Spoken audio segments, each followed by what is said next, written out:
মাঝে মধ্যে ব্রেকফাস্টে একটু অন্যরকম খেতে ইচ্ছা করে। আর সকাল সকাল যদি ঘুগনি লুচি, ঘুগনি রুটি বা ঘুগনি মুড়ি হয়ে যায় তাহলে কিন্তু আর কথাই হয় না। তো আজকে চলো সেটাই দেখাবো। আজকে বানাচ্ছি ঘুগনি।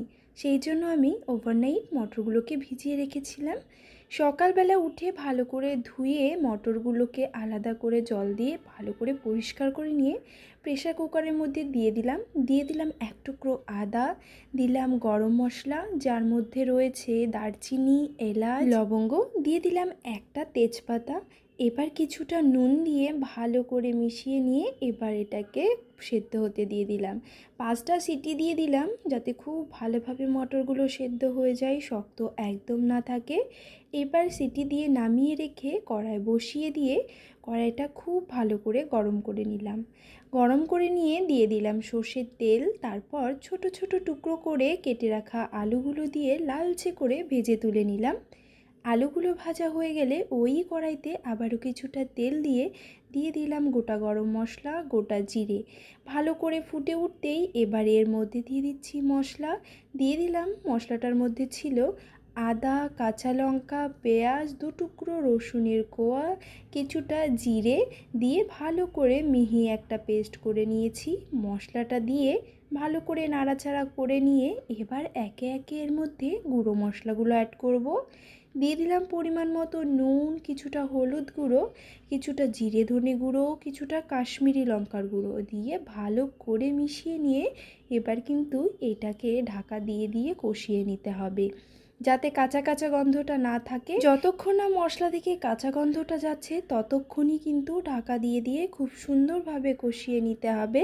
মাঝে মধ্যে ঢাকনাটা খুলে একটু নাড়াচাড়া করে দেবে যাতে মশলাটা নিচে লেগে না যায়। মশলাটা খুব ভালোভাবে কষানোর পর দিয়ে দেবে ভেজে রাখা আলুগুলো দিয়ে সামান্য নাড়াচাড়া করে এইবার যে মটরটা সেদ্ধ করে রেখেছিলাম সেই মটরটাই কিন্তু এবার এর মধ্যে জল সমেত দিয়ে দেব।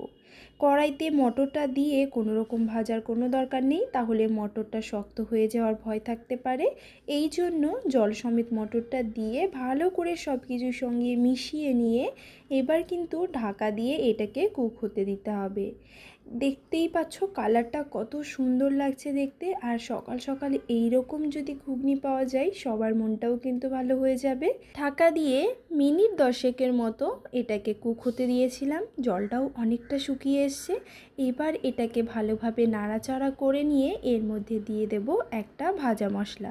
এই ভাজা মশলাটা আমার আগে থেকেই করা ছিল, সেই জন্য আর দেখাইনি। যদি ভাজা মশলাটার রেসিপি জানতে চাও সেটাও কমেন্টে জানাতে পারো। ভাজা মশলাটা দিয়ে আবারও কিছুক্ষণ নাড়াচাড়া করে নিয়ে এটা কিন্তু নামিয়ে নেবে আর গরম গরম পরিবেশন করবে। এর সঙ্গে একটু পেঁয়াজ কুচি, ভুজিয়া আর তেঁতুলের টক দিয়ে পরিবেশন করে দেখো, এটা খেতে কিন্তু একদম আলাদা, দোকানের থেকে কোনো অংশে কম হয় না। তো বাড়িতে অবশ্যই একবার ট্রাই করে দেখো। যারা ঘুগনি এখনও ট্রাই করনি তারা কিন্তু অবশ্যই ট্রাই করবে।